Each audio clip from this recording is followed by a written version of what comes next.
네, 안녕하십니까. 오늘도 요한계시록의 말씀을 통해서 일상기도의 시간을 가지고자 합니다. 함께 살펴볼 말씀은 요한계시록 7장 1절에서 17절까지의 말씀입니다.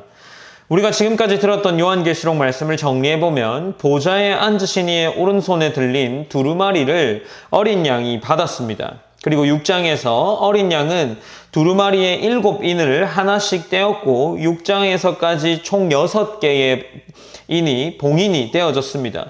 이제 7번째 봉인이 떼어질 차례이며 그렇게 되면 하나님의 심판이 완성됩니다. 6장의 마지막 부분에 보면 그들의 진노의 큰 날이 이르렀으니 누가 능히 서리요 라고 기록을 합니다.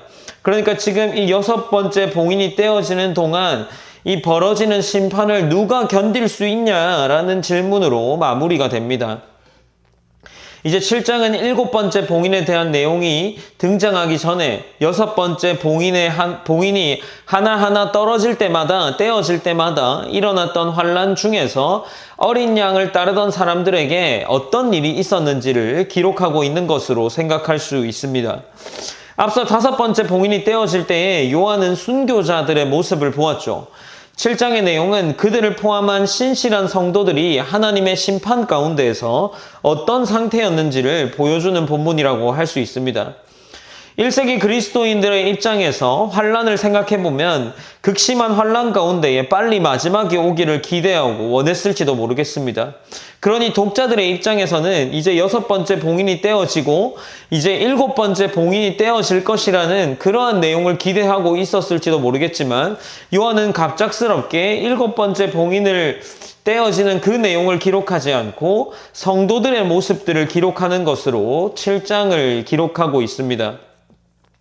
특별히 이 7번째 봉인이 떼어지기 전에 나타나는 성도들의 모습을 교회라고 생각할 수 있는데 교회의 모습을 기록하는 것으로 연결해 볼 수 있겠죠. 그렇다면 교회가 하나님의 구원 역사가 일어나는 장소이며 환난 중에 교회의 모습이 어떠해야 하는지에 주목해 볼 수 있을 겁니다. 하나님이 마지막까지 보호하시는 교회의 모습은 어떤 모습으로 보호되고 있을까요? 7장 1절에 보면 이 일 후에 내가 내 천사가 땅 네 모퉁이에 선 것을 보니 땅의 사방의 바람을 붙잡아 바람으로 하여금 땅에나 바다에나 각종 나무에 불지 못하게 하더라 라고 기록을 합니다. 그러니까 지금 이 네 천사가 등장하여서 이 네 천사가 하는 일은 바람을 통제하는 일이었습니다. 이것은 하나님의 보호가 완성될 때까지 재난을 막는 그러한 모습으로 생각해 볼 수 있겠죠. 그리고 이 네 천사 이외에 또 다른 한 천사가 등장을 하는데 그것이 2절에 또 봄에 다른 천사가 살아계신 하나님의 인을 가지고 라고 기록을 하면서 2절이 이어집니다. 그러니 지금 이 다른 천사가 하는 일이 무엇이냐 하면 하나님의 인을 가지고 하나님의 종들의 이마에 인을 치려고 하는 겁니다. 그러면서 3절로 이어지기를 우리가 우리 하나님의 종들의 이마에 인치기까지 땅이나 바다나 나무들을 해하지 말라라고 이야기하면서 하나님의 종들을 어떻게 지킬지를 이야기하고 있는 거죠. 이 한 천사가 하나님의 인을 가지고 하나님의 인을 각 성도들의 머리 위에 이마에 도장으로 찍을 때까지 해하지 말라라고 기록을 하고 있는 겁니다.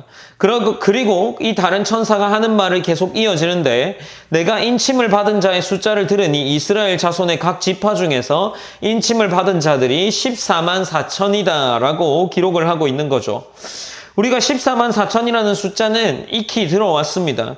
이 14만 4천이라는 숫자를 문자 그대로 해석하기보다 어떻게 이해할지를 우리는 고민해 보아야 합니다. 이 숫자는 이스라엘의 12지파에서 나온 이 12과 또 12사도를 의미하는 12와 1000이라는 큰 숫자를 의미하는 이 의미로서 사용됩니다. 그러니 이것들을 다 곱하게 되면 14만 4천이 나옵니다. 그러니 이 숫자는 단순히 14만 4천이라는 숫자를 의미하기보다 그것이 상징하는 것, 셀 수 없을 만큼 큰 무리를 의미하는 것으로 연결해서 이해해 볼 수 있습니다. 그리고 5절에서 8절까지 이 숫자와 관련된 내용이 기록되어 있습니다. 생각해 볼 만한 것은 하나님의 인을 이마에 받은 사람들의 의미입니다. 에스겔 9장에서도 동일하게 우상숭배에 빠지지 않은 사람들의 이마에 하나님의 표를 그려놓고 그들을 구원하는 기록이 있습니다. 이는 출애굽기의 이미지를 동일하게 떠올리죠. 출애굽기 이미지에서 하나님의 심판을 벗어나는 방법으로서 제시된 것이 어린 양을 잡아서 그 피를 문설주와 문지방에 바르는 것이었습니다. 흔적을 남겨서 하나님의 심판을 받지 않고 그 심판을 피하게 되는 거죠. 동일하게 이 이스라엘 백성들 중에서도 이 하나님의 심판을 피할 자들이 있다라는 것을 말하고, 동일하게 이 시대에도 하나님의 심판을, 하나님의 구원받는 백성이 피할 수 있다, 그 심판으로부터 지켜지고 보호될 수 있다라는 것을 이야기하고 있는 겁니다. 이제 9절에서는 다시 한번 장면이 전환되면서 또 다른 내용으로 기록이 이어져 나갑니다. 이 9절 내용입니다. 이 일 후에 내가 보니 각 나라와 족속과 백성과 방언에서 아무도 능히 셀 수 없는 큰 무리가 나와 흰옷을 입고 손에 종려가지를 들고 보좌 앞에 어린 양 앞에 서서라고 기록을 합니다. 이제 어떤 내용을 기록합니까? 장면이 전환되어지고 각 나라와 족속과 백성과 방언에서 아무도 능히 셀 수 없는 무리가 등장을 합니다. 흰옷을 입고 손에 종려나무 가지를 들고 보좌 앞과 어린 양 앞에 서서 찬양을 하는 거죠. 그들이 찬양을 무엇이라 합니까? 구원하심이 보좌에 앉으신 우리 하나님과 어린 양께 있도다라는 말로 찬양을 합니다. 11절에서는 이제 모든 피조물과 더불어 천사들도 이 찬양에 동참하는 장면을 기록하는데, 그들은 12절에서 아멘, 찬송, 영광, 지혜, 감사, 존귀, 권능, 힘이라는 이러한 단어들로 하나님을 찬양하고 있는 거죠.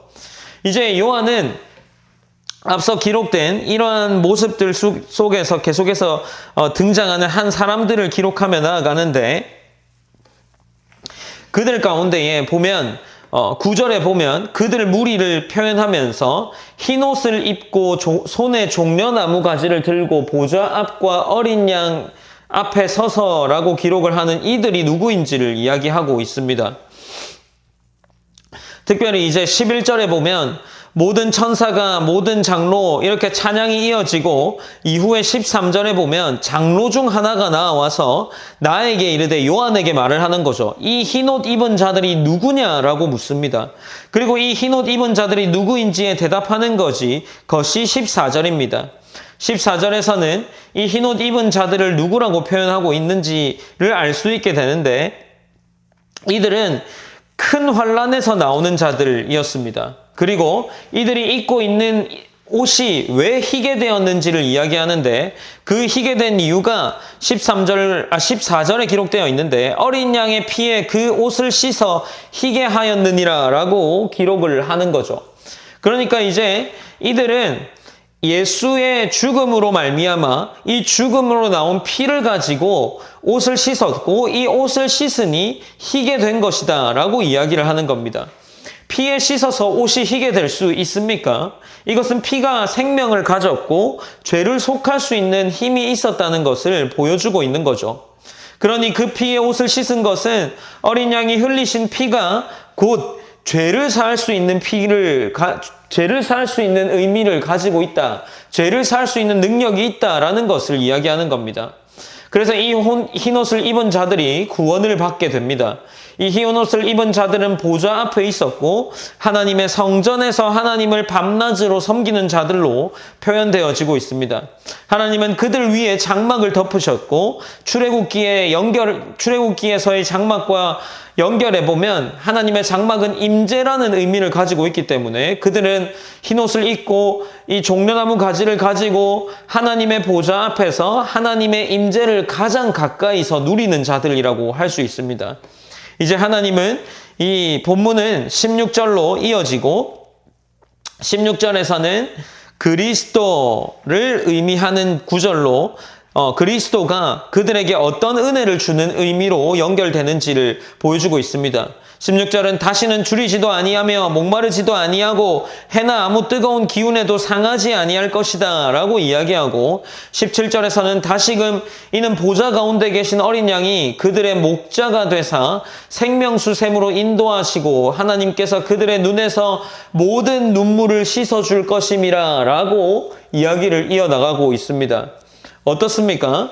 하나님께서는 이 흰옷을 입은 자들을 통하여 자들에게 회복을 이야기하고 계시는 거죠. 그러니까 이 독자들과 연결해 보면 환난 가운데 있는 자들을 향하여서 그들이 이제 곧 이 일곱째 인을 떼어지는 모든 순간순간마다 하나님으로부터 보호를 받게 될 것이고 그 보호를 받는 것은 어떤 것을 의미합니까? 목마르지 않는 것이고 뜨거운 기운에 상하지 않는 것이고 생명수 샘으로 인도받는 것이고 눈물을 씻김 받는 것을 의미하게 됩니다. 그러니 이 요한계시록을 읽는 독자들이 자신들이 받을 이 구원이 이 회복들이 이러한 것을 의미한다라고 이해하면서 읽을 수 있는 것이죠. 환난 가운데 있는 이들이었지만 그들은 하나님으로부터 보호받고 지킴을 받게 될 것이라는 이야기를 하고 있는 겁니다. 이들에게는 어떤 의미로 이 말씀이 다가왔을까요? 어쩌면 이들의 환난을 이해해 볼 때 그들이 환난으로부터 구원받는 것이 아니라 어쩌면 이 환난으로부터 지켜지게 되는 것을 이야기하는 것이 이 7절입니다. 지켜진다는 것은 환난으로부터 곧장 구원받는 게 아니라 그것을 견디고 어쩌면 5번째 인을 떼고 인을 떼일 때 나왔던 순교자들의 모습처럼 그 순교자들이 되기까지 하나님으로부터 견딜 수 있는 힘을 받게 되는 것이 바로 이 7장에서 이야기하는 위로, 격려일 수 있을지도 모르겠습니다.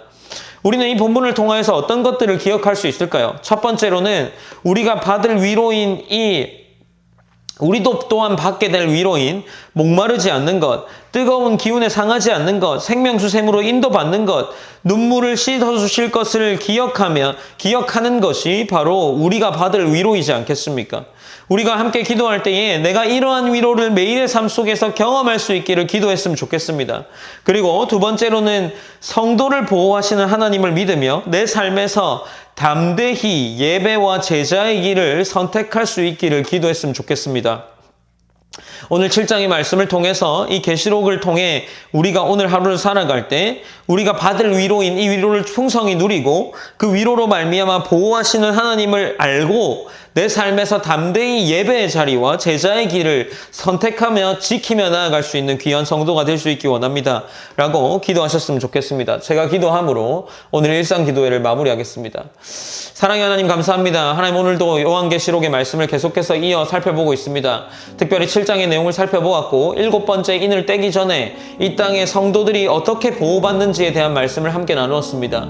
우리가 함께 나누었던 것처럼 하나님께서 우리의 눈물을 씻기시고 우리 가운데 우리를 지키고 보호하시며 뜨거운 것을 당하지 않게 하시고 우리 가운데 생명수 샘으로 인도되게 하시고 우리가 모든 환난들을 버티며 견디며 나아갈 수 있는 힘을 주신다는 말씀 나누었습니다. 우리가 이러한 모든 힘과 위로를 받는 하루가 되게 하시고 그 위로로 말미암아 우리의 삶 속에서 작은 예배의 길과 또 제자도의 삶을 지켜나갈 수 있는 귀한 믿음을 허락하여 주시옵소서.